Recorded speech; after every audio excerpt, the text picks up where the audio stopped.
Welcome to Meet the Candidates Forum for the candidates for the August 9th primary election of Mayor of Columbia Heights. The two top vote getters in this election will be on the ballot in the general election on November 8th. Hello, I'm Kathy Tinglestead of the Anoka Blaine Coon Rapids Area League of Women Voters, and we're sponsoring to Meet the Candidates. I live in Coon Rapids, so I don't have an opportunity to vote for any of these candidates. All candidates were invited to this forum, and there are just the three running for the one position of mayor. The League of Women Voters does not support or oppose any political parties or candidates for office. The League does help citizens become informed voters, advocates for important reasons on important issues. This forum is about informing voters, and actually we have quite the informed voters already because they submitted over 101 questions, and we'll just be doing basically a handful of those today, kind of representative of the different areas that were submitted. If you're interested in the League, visit our website, and it's abbreviation of our name, League of Women Voters, Anoka Blaine Coon Rapids, Minnesota.org, so lwvabcmn.org. We have women, men, and young people are invited to join our League group. The candidates will answer two introductory questions, one at a time, which they did receive in advance, and those will be followed by the questions that were submitted from the public via our website, and questions of importance to the League of Women Voters. And then we'll end with a 60-second closing statement from each of the candidates. Answers for the first two questions are limited to 90 seconds and 1 minute for everything else. Candidates will take turns, will rotate, and they drew numbers for the initial start here. So we're welcoming these three mayoral candidates, and they are, in the order that they will speak, Mike Ahrens, Cliff Johnson, and Amada Marcus Simula. And so we'll start then with Mike. And the first question for 90 seconds is, what is your motivation to run for this office, and what experience or knowledge would help you to serve effectively? Well, the plain, simple answer as to why I decided to run is because for about 20-some years, I lived off and on in the city, pretty much grew up in the area. I've seen some changes that could be avoided, that could be helped, and I believe with my experience with the city, especially with the high school, being part of a couple of the sports team, I believe with that experience I can help make the city be a home for everyone. It's been a home to me, like I said, for 20-some years. I want to make sure it's a home for everyone else. Okay, great. And moving on then to the second candidate for this evening, Cliff Johnson. Same question. What's your motivation to run for this office, and what experience or knowledge would help you serve effectively? Thank you. First of all, I'd like to thank the League of Women Voters for hosting this forum. My motivation comes from seeing the issues the city has being played out on a daily basis. I live in a neighborhood with a high concentration of rental properties. I see lots of garbage problems, not enough garbage cans that are not covered, huge piles of garbage left at the end of the month, grass that's not been cut, snow that's not been plowed, sidewalks that have not been shoveled, as a few examples. I feel that everyone deserves a clean, decent, safe place to live, and these are all problems that can be rectified with the proper focus. My experience as a board member of an HOA will be very helpful, as we have many of the same issues. It's like managing a small city. My experience with having such a long history with the city will also be very beneficial. Thank you. Thank you. And now to our third candidate, the incumbent, Amada Marcus Simula, 90 seconds. And the question again is, what is your motivation to run for this office, and what experience or knowledge would help you serve effectively? Thank you. I always want to thank you to the League of Women Voters for hosting this. My name is Amada Marcus Simula. I am the incumbent running for mayor of Columbia Heights. And before I answer the question, I just want to acknowledge that Columbia Heights is located on stolen Anishinaabe Dakota land. I believe in honoring the truth, integrity, and authenticity. I am the only candidate that strives for equity and equality. I fight nepotism, and I'm committed to representing everyone. We're one of the most diverse cities in Minnesota, and I'm the city's first elected person of color, and representation matters. I don't wait for concerns to come to me. I hold regular meetings with organizers and faith leaders, business owners across many cultures. I have insights and leadership experience that makes me uniquely positioned to continue serving as your mayor. I'm the only candidate who knows how to get things done by leveraging the talents of our city staff, organizations, and community volunteers. Before I was elected, I was the Columbia Heights Adult Enrichment Senior Program Manager. I worked with adults and seniors and families, making sure that adults have opportunities to connect. I worked at our city in the Public Works Department and was instrumental in setting up our curbside compost program. And I was and still a board member of several nonprofits, including the Fridley Columbia Heights Rotary Club and our local nonprofit Heights Next.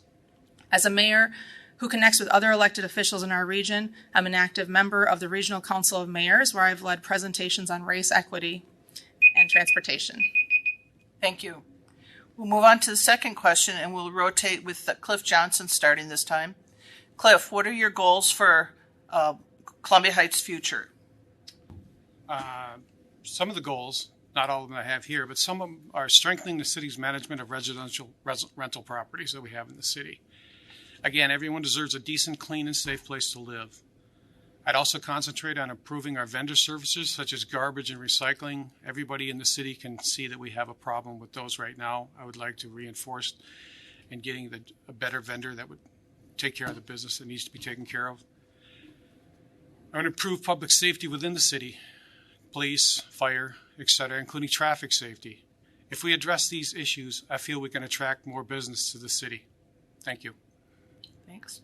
And that same question to Amada Marcus Simula. What are your goals for Columbia Heights' future? Thank you. My goal is to bring the community's voice into action. We want a city that's safe, vibrant, welcoming, inclusive, a home for everyone. Yeah, I hear a lot of requests for more grocery store options or skateboard parks, soccer fields, or community center, but we'll need to work on our budget to see where we can go with these ideas. We need to make our budget reflect our values. My current priorities are addressing residential concerns, including housing and supporting renters and landlords. Supporting local businesses. It's harder than ever to run a business in today's economy with the pandemic as it is as well. So I will continue to promote and meet with business owners and employees. And then public safety, including supporting our new embedded community social workers at our police department, and then working towards safety improvements along high traffic streets like Central Avenue. Thank you. And same question for 90 seconds from Mike Ahrens. What are your goals for Columbia Heights' future? My goals are pretty much shared with the current mayor and Mr. Johnson as far as public safety. I would like to work with the police department to try to add some more bodies on each shift to, help with that. Also, I would like to work with current and future businesses to help cost affection for the city to be able to provide like skate parks and other kind of fun activities for the locals and neighboring cities to enjoy, and to help make cost-effective living for both landlords and the tenants, so neither one can go bankrupt trying to have a roof over their head. Okay, thank you. Now we'll move to the questions that were submitted online. And like I mentioned, there was 101 of them, and so we will not get to all of them, although I do encourage citizens to individually contact the candidates to have their individual questions answered. So with rotating, we're going to start here with Amada Marcus Simula, and the first general question is, what differentiates you from the other two candidates for mayor? Moved to Columbia Heights 9 years ago and immediately got involved and became a neighborhood block captain, working through the police department. I joined our new nonprofit Heights Next startup and started doing many events in town. So I've met a lot of people as they're doing their volunteer work and becoming a part of the community. I haven't really had much of a chance to meet Mike or Cliff yet, so just as much as I've seen on their website, but I don't really have a way to answer the question too much of what makes us different. Based on what I've heard, we all want better things for our community. Okay, thank you. And so with that same question then, Mike Ahrens, what differentiates you from the other two candidates for mayor? You know, like the mayor said, we pretty much want the same thing. What makes us different? Truth be told, the mayor has more experience, obviously, being in her position, and Mr. Johnson with his experience with the HOAs. The only thing that I can reiterate is the fact that I volunteered my free time with the sports teams when I was a student through Columbia Heights Public Schools. And I'm not sure if they did anything with their school, you know. But I think, I don't know, we're all different in our own way. And again, we want pretty much the same thing. So I guess there's nothing too much different about us. Okay, thank you. Cliff Johnson, same question. What differentiates you from the other two candidates for mayor? Thank you. I think that I don't know who's been here the longest. I've been involved in the city for a long time. I was attended the school system from 1 through 12, a graduate of Columbia Heights High School. I bought my parents' home where I lived and lived in there for another 13 years. Been around the community a long time. My job transferred me out for a while, came back, lived in some other suburbs for a while. Then we just purposely decided to move back into Columbia Heights because we really liked the area and we missed it.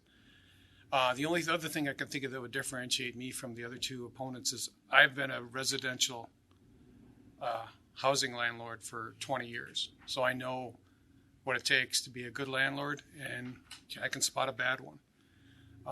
I've got a lot of experience in that particular area, and I'd like to be able to share that with the city as a mayor. Thank you. Thanks. Okay, we'll move on to the next questions that were submitted, and we'll start this time with Mike Ahrens.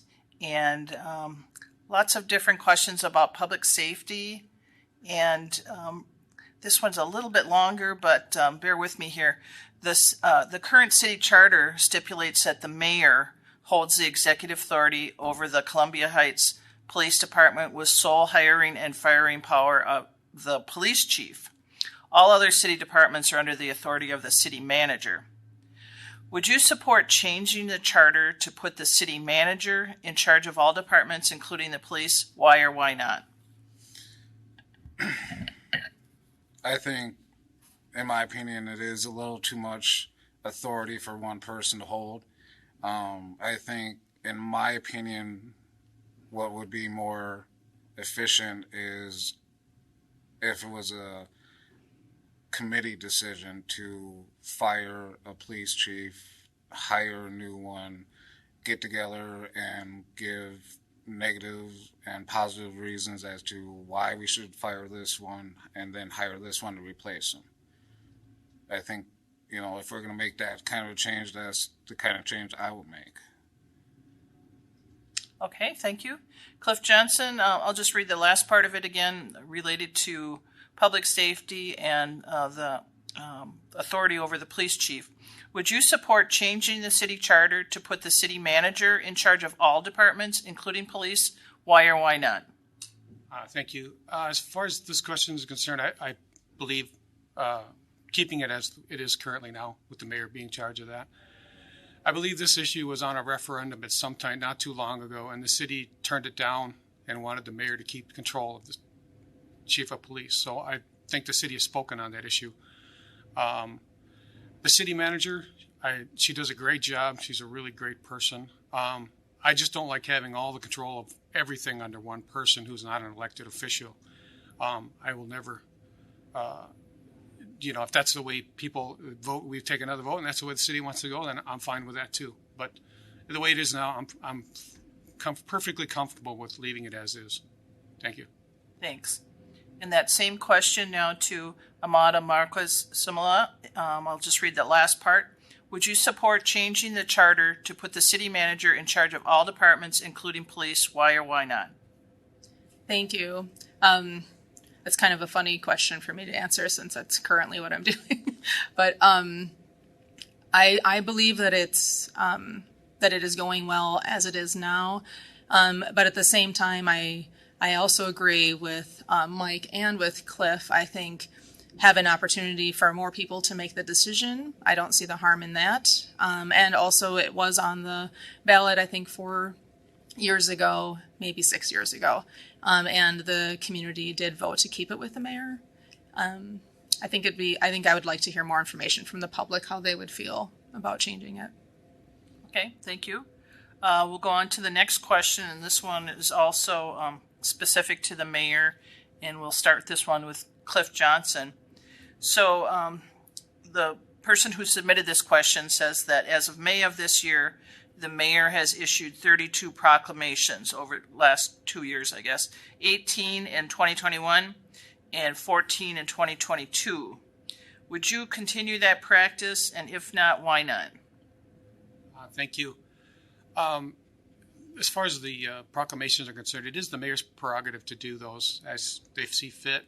I myself would probably not do very many at all.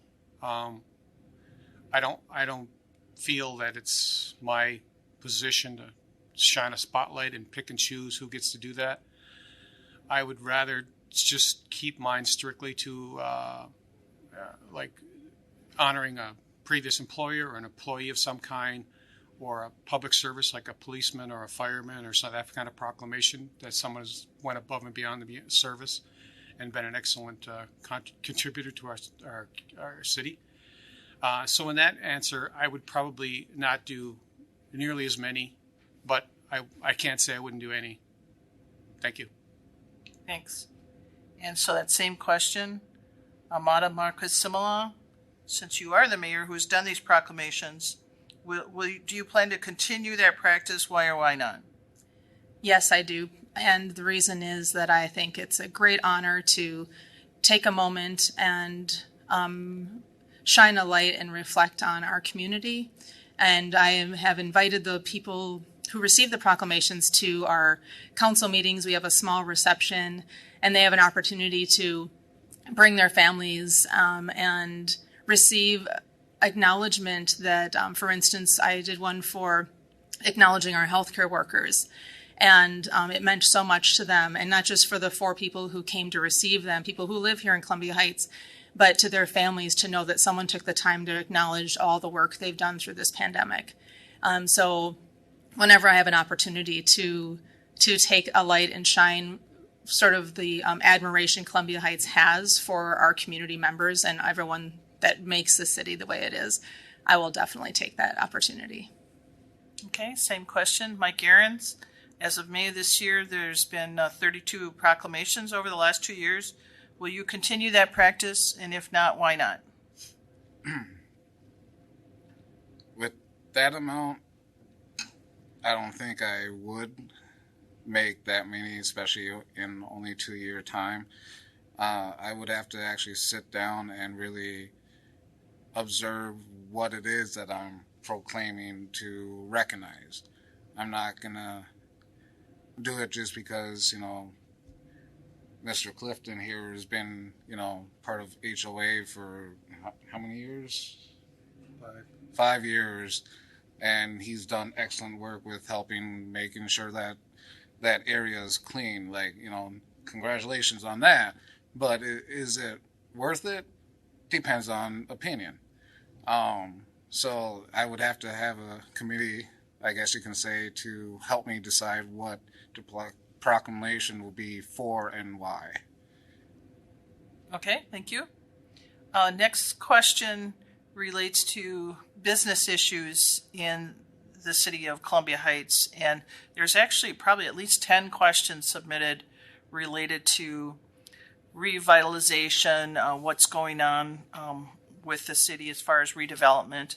And specifically, and this will be to Amada Marquez Simula, What do you do to promote new business in Columbia Heights and revitalize the large empty commercial spaces on Central Avenue and on 38th Street?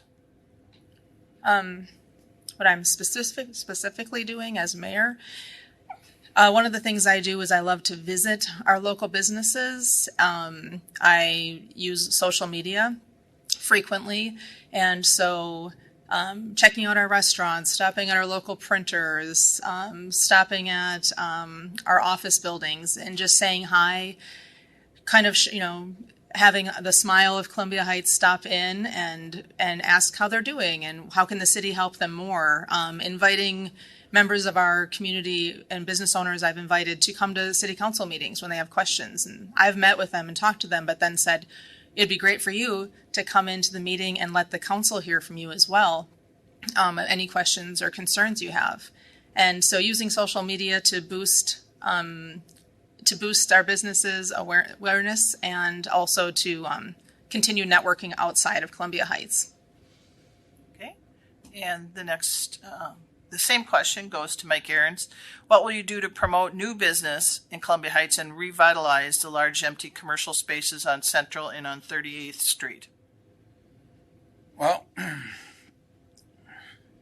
I don't know if a lot of people are aware, but what used to be Rainbow for quite a few years was rumored to be a Hy-Vee. A lot of people, including myself, was like, yes, we get a grocery store again, our own grocery store. And, due to circumstances, that plan was shut down, and it still sits empty and has been sitting empty for, a little over a decade now, just sitting there. And there's only two things in that entire strip that's, still in business. There's other businesses that, unfortunately, due to not just the city, but the state occasionally voting to take certain items out. And because of that, sales has gone down. I worked at one, and I will be honest, I left that job because favoritism. Okay, same question. Cliff Johnson, what will you do to promote new business in Columbia Heights and revitalize empty commercial spaces on Central and 38th Street? Thank you. My feelings for new business and stuff, I think if we address the fundamental problems we have as a city, including some of the rental issues and some of the other safety issues and things like that, and garbage and all these other things that give us a kind of a black eye in the metro area, I think if we were to get all that under control, businesses would want to come here. We really wouldn't have to attract any. I think I still would like to keep attracting businesses, but I think we have to make this a very desirable city for business to want to be in. Right now, we've got a lot of foundational problems that we need to work through. I think if we can fix those, it will make selling of the Columbia Heights for a business a lot easier in the future. And I think that's would be my platform and the way I'd want to go. Thank you. Thank you. And now we'll move on to the next question that was submitted by the residents. And this relates to traffic. And again, there were a lot of questions that were related to traffic. And so this we'll start with Mike Ahrens. And specifically the question is, some people in our community say that we have traffic problems. What do you think? And how would you mitigate those concerns or change the situation? Michael. Yeah, depending on in what way you mean we have traffic issues. Do we have traffic issues on our main lanes of Central Avenue or University or back roads are from Central to our houses or to the businesses? I think if it's pertaining to the back roads that lead to our houses, we need to fix those. And it's not just to our houses, some businesses as well. We need to fix those. There's potholes that could literally eat a car. And what do? We just patch it up and we're done. No, we need to do more than that. And, if we don't, it's going to cause more traffic issues. And, it could cost the city more money in repairing those cars. So we need to spend more money on properly fixing our streets so we don't have to deal with that. Okay, same question to Cliff Johnson regarding traffic. How would you mitigate those concerns or change the situation? Thank you. I think we got basically, I would think of as two basic safety issues, and one of them are our main thoroughfares, Central, University Avenue, and those have different answers than the rest of our city streets do. As far as Central is concerned, I mean, we're working with MnDOT now as a city to try and have some influence over how that particular roadway will be reconstructed. I would like to see no crossing of Central Avenue that isn't controlled by a light. I would like to see left-hand turn lanes just only, like you see many places. Because I live close to the McDonald's there in the Hilltop area, and there's a lot of accidents right there, and that's people trying to cross 4 lanes of traffic at once. As far as a local one, I'd like to see us hire more police officers. I know our police chief is trying to do his best job if he can because there's a shortage, but we need to really enforce the speeding limit within this city. Thank you. And same question to Amada Marcus Simula. How would you mitigate the traffic concerns or change the situation in Columbia Heights? I'm currently working on a petition with other community members, petitioning to bring awareness to MnDOT of our concerns for Central Avenue. And we've had multiple meetings this year. We met with them actually 2 or 3 weeks ago at the Dairy Queen right on Central, which was a great place to meet to see how actually loud and noisy it is. I've heard from many people that we don't just want a safer Central Avenue, but we want to enjoy it. We want to be able to go for a walk and not have so much traffic around us going so fast. So there are many ways that MnDOT is proposing that we can make these changes that are bringing in traffic calming measures. And then for our local roads, less uncontrolled intersections would help.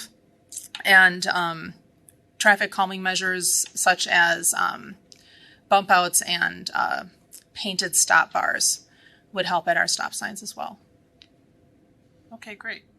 And so all three of you had that question, right?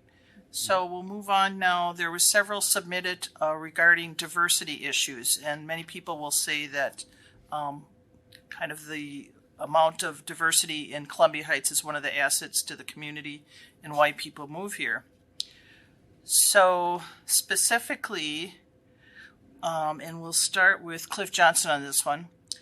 What actions would be a priority for you to increase the participation of diversity of residents in Columbia Heights and to have them involved in shaping public policy and promoting democracy in the city?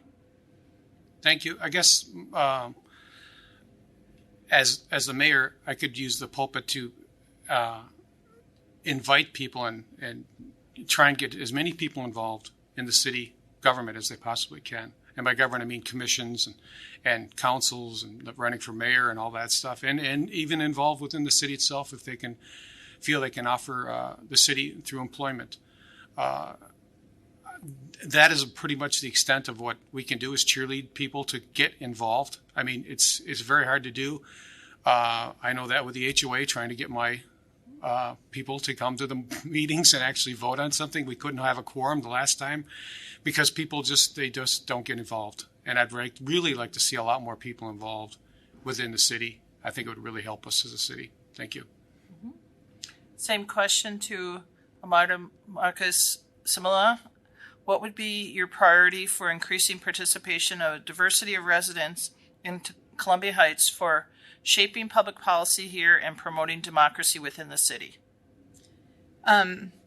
What ways I am reaching out and making our community's priorities is by being available, meeting people where they're at. I'm always in the parks, meeting people where they're at with their children, playing sports. I'm already hosting Zoom meetings with different cultural groups in our community. So I've met with our East African community multiple times, our Tibetan community, Native American community, and our Latino communities. I attend the senior center events and take painting classes so that I am a part of and working with and building connections with our senior community as well. I have attended Zoom classes with our teachers during the pandemic, and just the other day when I was door knocking, a little boy said, "I know you, you're the mayor, you were at my class." And the dad said, "No, she wasn't." Because what mayors go to a kid's class? But I said, "Oh, no, I was on his Zoom class." So I'm meeting out there to really make those connections. Thank you. And same question to Mike Aarons. What actions would be priority for you for increasing participation of diverse types of residents in Columbia Heights and shaping public policy to promote democracy within the city?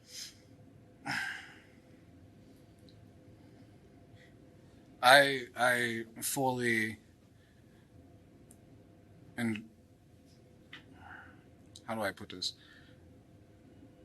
I agree with what they said about bringing people together to vote on certain things together as a community. It doesn't matter, from what location and what have you.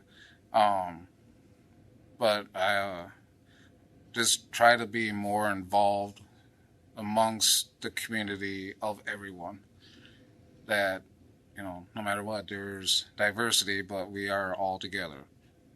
We're all in one city. We need to act like it. And we need to put our diversity aside and just come together. And, of course, vote on things that matter to us as the citizens of the city.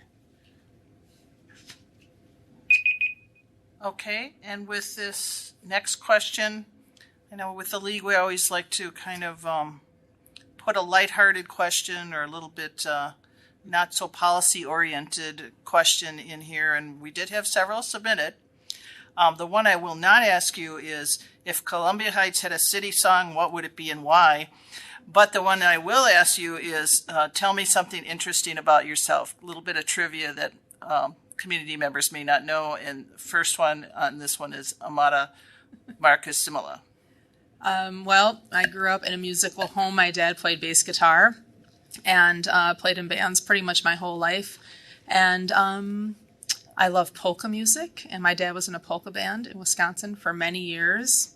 And I know how to play the accordion. Okay, so maybe you could have answered the one about the city song. Anyway, let's go on then next to Mike Aarons. So the question we're looking for an answer is, tell us something interesting about yourself that people may not know. Well, the one thing that a lot of people don't know is because, certain things I keep personal.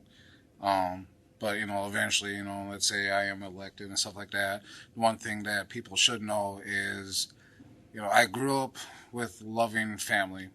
My dad's side, is kind of iffy to say because the only person I have contact with most of the time is my grandmother. But on my mom's side, grew up being loved. Certain things came to light and over the last few years. But the one thing that I kept private until now is the fact that I have a 2-year-old that just became 2 on Friday. And, I've made some bad decisions in my life, but since she was born, I think and hope that I've made better decisions to, pass on to everyone else. Good. Okay, same question. Cliff Johnson, tell us something interesting about yourself. Thank you. I wrestled all through high school. Had a great coach, Al Augie. He's still with us, and he's still a great guy. I play hockey 3-4 times a week usually. I really am into motorcycles. I probably own 30 of them. I work on them. I design them. I customize them. That's what I do for my hobby. And that's probably the most interesting things. The rest of them might not be so interesting. Thank you. Okay, so Please teach me.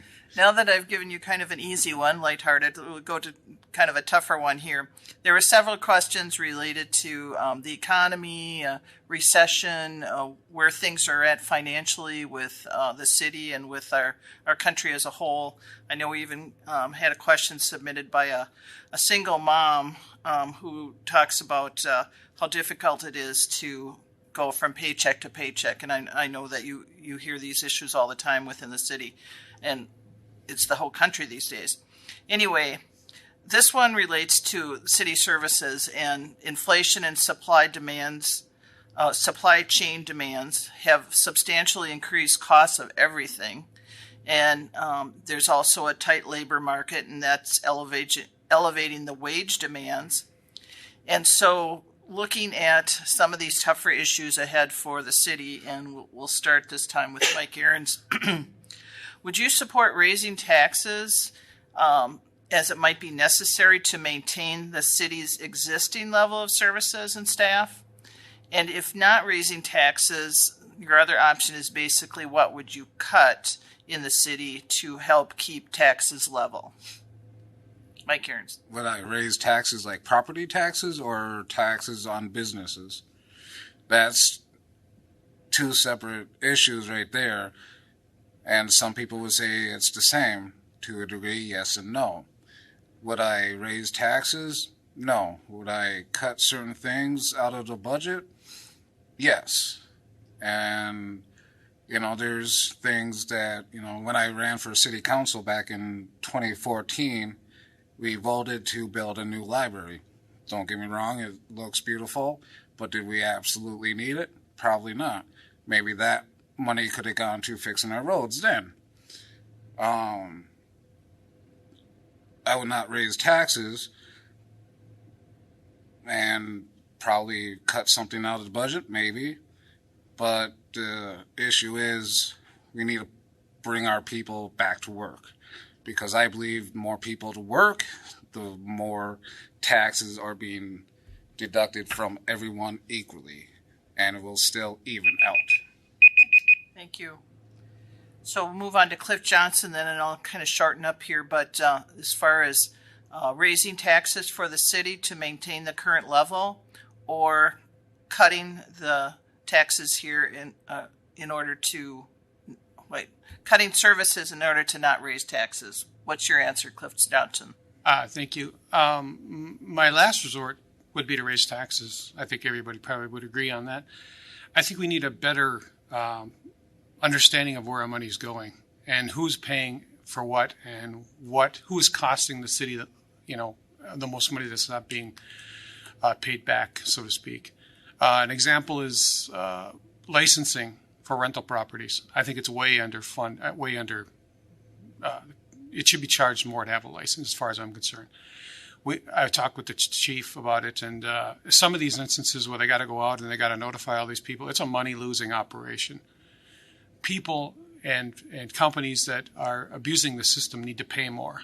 The good people, we need to reward them, because if we don't have to spend any money to chase them down, that's money saved we can use for other things. So I'd like to see a better inventory of how we're spending our money before we make that decision. Thank you. That same question to Marcus Simula. So basically, would you support raising taxes to maintain the city's existing level of services?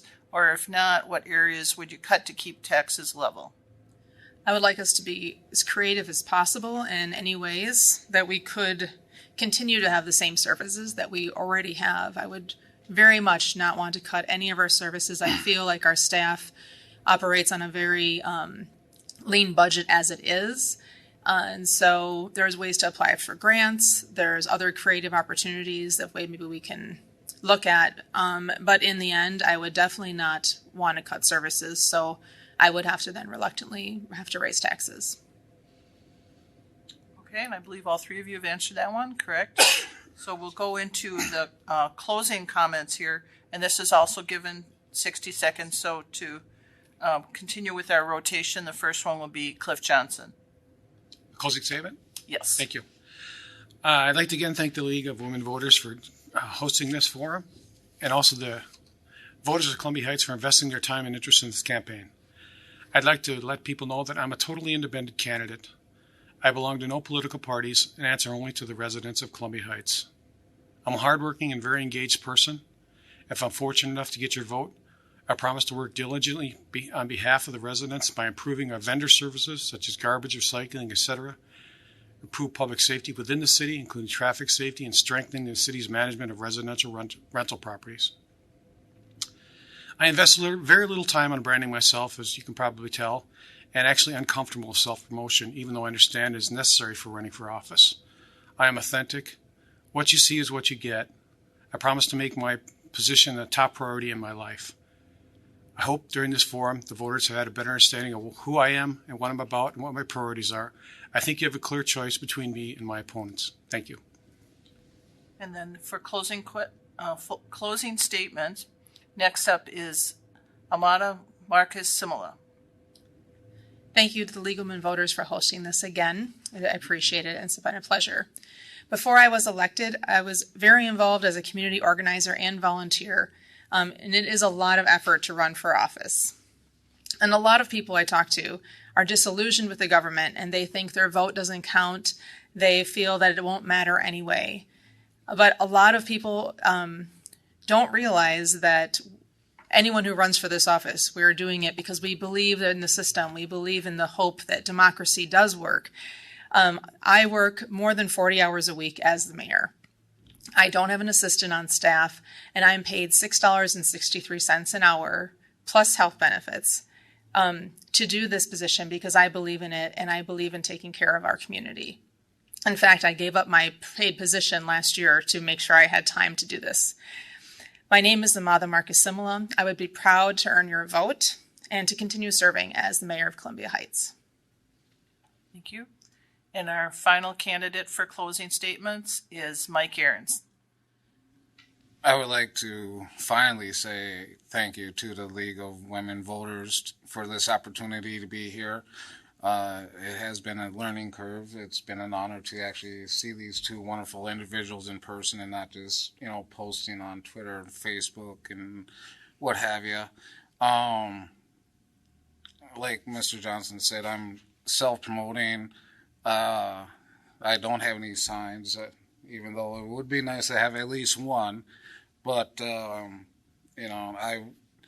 will dedicate every waking moment that I have to serve this community that I grew to love. Excuse me. That I grew to love. Try to help keep it safer, make it more safer and keep it safer, and, bring prosperity to the city that we all love. Great. So then just to wrap up, I want to thank the three candidates. Appreciate it very much. Thank you for updating the voters about the issues in Columbia Heights here. And thanks to the viewers also for those 101 questions, which were awesome. Thanks for becoming informed voters. And as we move through this election season, look to the website at the League of Women Voters. It's lwvabcmn.org, League of Women Voters of Anoka, Blaine, Coon Rapids, Minnesota.org, as well as through the city's YouTube and city channel. And if you need to register to vote or update your registration, you can do that online. And it's an easy website. It's mnvotes.org, so mnvotes.org. And it'll let you know where to go to vote and give you a sample ballot. Reminder, the primary election is on August 9th, and the three candidates will be narrowed down to two, and the two candidates will appear on the general election ballot in November. So with that, thank you and good evening. Thank you. Thank you.